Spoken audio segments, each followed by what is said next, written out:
Hello dear student and viewers, this is Professor Ashok Thumar.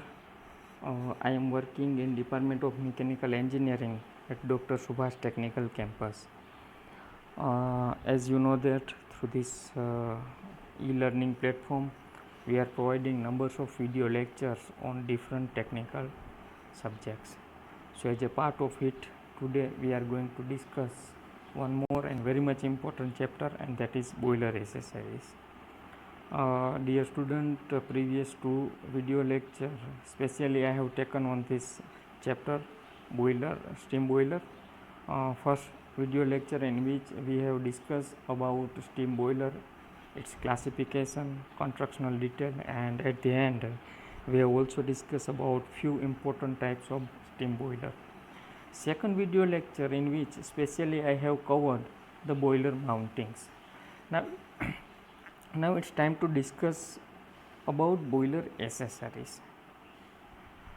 Dear student, boiler accessories, that means whatever the fittings or the devices or we can say that the instrument which are mounted on a boiler or boiler shell, and the ultimate purpose of all those accessories are to just improve the efficiency, improve the performance, or we can say that it's provide easy operation of any boiler is known as boiler accessory.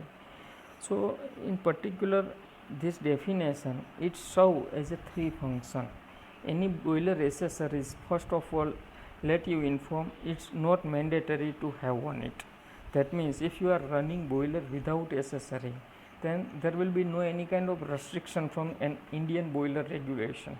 So this is not the compulsory, or we can say that the mandatory to mount on boiler. It just employed for the ease of operation. Through accessory you are getting a higher efficiency or the performance. This is what about an accessory. Look at the screen. There is a first kind of accessory that we are going to discuss, and that is an economizer. Basic function of an economizer is to heat the water which is feeding inside the boiler shell. We all know that in case of boiler we require to produce steam, and steam is directly produced from the water. So water is the prime source, or we can say that somewhat input source for the boiler to generate steam. Suppose you are feeding water having the low temperature, then it's very easy. Someone can easily understand that if the temperature of water is very much less, then large amount of fuel required to burn. Whereas if you are finding that there is a water resources having higher temperature, say 50 or 60 degree, then whatever the heat required to water, or the amount of heat required to heat the water, will be very much less. So the basic function of an economizer is to preheat the water or feed water, so that ultimately fuel required is very much less. So this is what the function of an economizer. Now look at the construction detail of an economizer. There is two horizontal pipes. One is at bottom side, one is at top side. Particularly you can say that horizontal pipe A, which is mounted at bottom side, whereas horizontal pipe B, which is mounted at top of the economizer. Now you may also see that there are large numbers of vertical small diameter tubes are arranged, which fit exactly on these two horizontal tubes, pipe A and pipe B. Now whatever the water resources from which we are collecting water is moving inside the horizontal pipe A, that means from here, and it will be diverted here in and move in upward direction through these small diameter tubes. Now look at the left hand side. There is a flue gases flow from left to right hand side. This flue gas is specially coming from the either evaporator or superheater.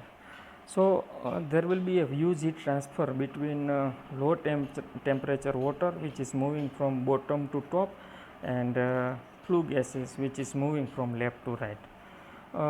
As flue moves from left to right, it surrounds all these vertical tubes in which specifically water is moving in upward direction.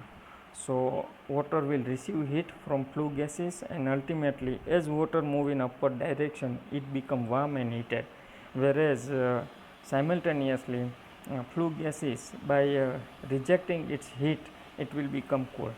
So at the end, the flue gases having less amount of heat will be exhausted through chimney, and whereas whatever the water quantity collected at top horizontal surface will be moved through the boiler, or we can say that through evaporator or boiler for a generation of steam.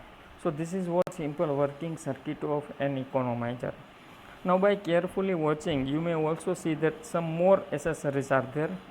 There is a pair of scraper mounted on each and every vertical pipes, and which is connected by vertical chain.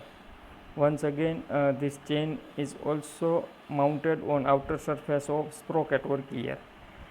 If you are turning that sprocket, or we can say that gear, then scraper so mounted on outer surface of these vertical tubes will move up and down, downward direction. So there should be a question that what is the function of scraper that is provided herein? Well, as we know that due to combustion of fuel, hot gases are produced, and this hot flue gases contains larger amount of carbon deposits. So over here, in case of economizer, if flue gas is flowing from left to right, it will pass over and around that vertical tubes, as already I have mentioned. So it may more chance to the carbon deposits present in flue gases will deposit on outer surface of these vertical tubes, and it periodically deposited much and much more and more. So there will be a thicker layer present after few operating days or operating years on outer surface of these vertical tubes, and it may the cause to reduce the heat transfer between flue gases and water which is passing inside the tubes. So in order to remove this carbon deposit, scraper move up and down, and so the carbon deposits which are we can say that deposits on outer surface will fall down by gravity, and in that way we can have the large amount of heat transfer from flue gases to water. So ultimately we can say that efficiency or performance of economizer will be increased. Well, now after working principle and few constructional detail, look at the bottom side diagram. This diagram will highlight about the location or the position of an economizer in especially steam boiler. So from that diagram one can easily see that the economizer is positioned inside the chimney. So this is what about the location and placing of an economizer. One more accessory that we are going to discuss, and that is the superheater. Dear student, in case of my first lecture on specialist steam boiler, few steam boilers are such like that it produce vapor content steam. That means if you are analyze that steam, then it will be either saturated or dry saturated. That means it contains little bit amount of vapor, or we can say that water droplet. If such a vapor contented steam, if you are feeding it to directly turbine blade or turbine, then it is more chance that the turbine blades or turbine itself or turbine body will get corrode or erode. That means corrosion and erosion will take place due to water vapor content, and it cause the huge capital investment, loss of capital investment. So in order to remove whatever the water vapor or the water droplet present in steam, the accessory that we are using is known as superheater. Now look at the diagram, topmost diagram. On the left hand side, if you are looking carefully, then there is a boiler cell, and specially in that boiler cell there is a steam space, and below exactly it there is a water space. Now right hand side of that boiler cell there is a damper, and nearby damper there is a small numbers of U-shaped tubes are arranged. So this is actually a superheater tubes, and right hand side of it there is a chimney fuel box. Now if you look on the top side of that boiler cell, then there are two horizontal large diameter tubes are arranged, and each tubes contain valves. Exactly above the boiler cell there is a horizontal tube which contains single valve, whereas above the tubes there are two valves which are mounted on top side of the boiler cell. So this is what the constructional detail. Now suppose your boiler or the boiler which produce the vapor content steam, it should be required to remove water vapor inside it. So for that you have to clear the passage of vapor steam content steam which contains the vapor content through the evaporator through the superheater, and for that your steam path should be like that. That means it clearly it's clear that the steam should be flow exactly on the pipe exactly above the top of the boiler cell, or we can say that the boiler drum. And for that first of all you require to close the top left hand side valve, and this you require to open this valve first, and then you will have the open circuit between boiler cell to superheater tubes. Now if you are moving that water contained steam, or we can say that the steam vapor and which is moving from boiler cell to this horizontal tubes, and it will pass directly to numbers of U-shaped tubes, whereas also tubes are surrounded by large quantity of flue gases. Look at that.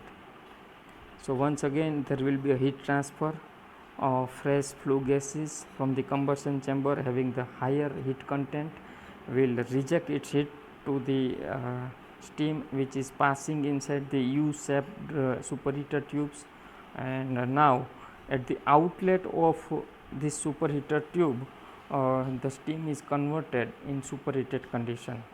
So whatever the steam which is collected at outlet of superheater, it will be moved in upward direction and reach at the topmost horizontal tubes. There is a right hand side of main stop valve, there is a one coke or valve, it should be open, and left hand side of that main steam valve it is already closed. So herein the flow path of steam will be look like that. It will be moved through valve and reach to the main stop valve. From that main stop valve it will be moved toward the steam turbine. So this is what the working principle of superheater. Now in some cases also, especially if I am talking about medium or high pressure steam boiler which produce directly superheated steam. For example, let's have the Bunsen boiler.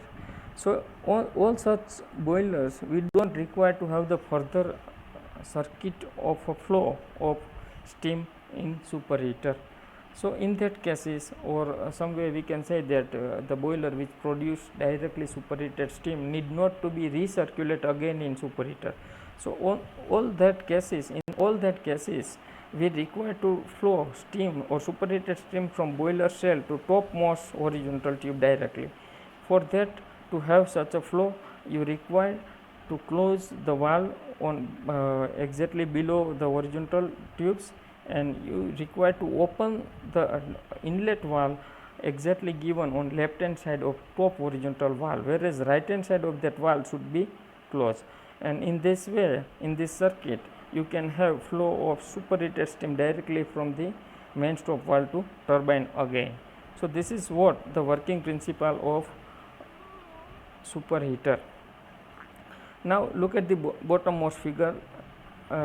It actually gives the position or location of superheater. By carefully watching, you can see that the superheater is mounted in between boiler as well as steam turbine. Whereas look at the right hand side figure, it is actual or original superheater. You can see that there are large numbers of U-shaped superheater tubes are arranged and which are connected equally at two horizontal pipes, that is pipe A and pipe B, or we can say that the horizontal pipes. Now third types of an accessory that we are coming across, that is an air preheater. Actually name gives the function of an air preheater. It heat air and it feed that heated air for the combustion purposes in boiler cell, or we can say that for the combustion purposes heated air is feeding by an air preheater. Dear student, we know that for the combustion of any fuels an oxygen is required, and for the purpose of combustion of fuel in any boiler we are feeding large quantity of air. Suppose you are feeding air having less temperature, then large amount of fuel required to be burned. But if you have already heated air, or we can say that the air having higher heat or temperature, then it requires few amount of heat to burn all pulverized or simple solid coals, and this is what the advantages with heated air for the combustion. It also offer uniform combustion of fuel. Large quantity of hot, or we can say that flue gases are also produced due to heated air. So in order to have the heated air for the combustion, whatever the accessories we are using, it will be an air preheater. It works similarly as that what work by the we can say that feed water heater. Look at the diagram carefully. There are numbers of vertical tubes arranged and especially these tubes are get connected at top and bottom surface by tube sheet. So this is the constructional detail of the an air preheater. And look at the outside diagram of this air, all tubes. There is a body, or we can say that there is a cover which contains these all vertical tubes. Now there is a flow circuit between air as well as flue gases. So by carefully watching, you may conclude that the flue gases move from the top of the that vertical tubes and exhausted out from the bottom right hand side, whereas cold air from the surrounding are moved on the right bottom side, and in U way, or we can say that U shape, it will be moved around this all vertical tubes and exhausted out from the air outlet at the top left hand side. So this is what constructional detail. Whatever the flue gases will move or enter on the top of the air preheater, and which pass inside all the small diametral tubes, whereas it is surrounded by cool water. So we know that there is a huge temperature or heat content difference between these two phases, as air as well as flue gases. Flue gases having the higher temperature, whereas cool air having lower temperature. So heat will be transferred from flue gases to air, and ultimately at the outlet of air, by absorbing heat from the flue gases, air become warm and it will be directly fed through combustion chamber. Now along with this working circuit, you also may look some few parts are mounted over there. Look at the all corner side, there is an expansion joint is provided. This expansion joint is works for the expansion, or it offers some expansion limit to all vertical, or we can say that the air preheater tubes, because we know that flue gases having temperature range is high, somewhat more than that of air. So the whatever the tubes are made from the material, may happen that the due to higher temperature it will have the expansion. So there is a need to have the clearance between all their tubes and particularly body of air preheater. So this is fulfilled by an expansion joint. Suppose due to high temperature, and if material or say tubes of air preheater is are getting expanded, then due to that clearance provided over here, it will be easily accommodated within the body of an air preheater. Second, you will also look that there is a damper provision exactly on right hand side of the air preheater. This damper is provided Actually it is the flow regulator of air. Suppose you require less amount of heat to be transferred from flue gases to air, then just you have to open that damper, so that large amount of or large quantity of fresh air will directly move on top surface of the air preheater, and ultimately uh, it will absorb less amount of heat, and in that way we can have the less amount of heat that is received from the air side. Third type of the third parts that is mounted in between tubes is the buffels. Look at the diagram, there are two buffels. Basic function of a buffel is to provide equal distance between all vertical tubes. Second function, if you are using buffel, then it provides large U-shaped path for the air. That means it increases the length of contact of air with flue gases. Ultimately we can say that air receives large time to absorb heat from the flue gases, so that the efficiency of any air preheater can be increases. Now after discussing that part, look at the bottom side of an air preheater. There is a hopper, and basic function of hopper is that whenever air or flue gas is passing through this air preheater, it may contain some dirt or carbon deposits or some sediments. So by gravity it will be flow directly on this special constructional shape hopper, and other way we can say that hopper is the collector of deposit and carbon content present in flue gases as well as air outlet. From that hopper it will be directly discharged from the air preheater. Right hand side diagram, if you are looking, then it is actual diagram of an air preheater. From the diagram you can easily understand there is a body in which there are numbers of vertical tubes are arranged. Left hand side is the flue gas inlet pipe, red colored pipe shows the flue gas inlet pipe, whereas there is a buffel over here provided, this is the path of air and like. So this is what about an air preheater. Dear student, in this lecture specially we have discussed about various type of accessories which are being used in specifically steam boiler. Thank you for your kind of attendance and willingness for our lecture video lecture series. Thank you very much.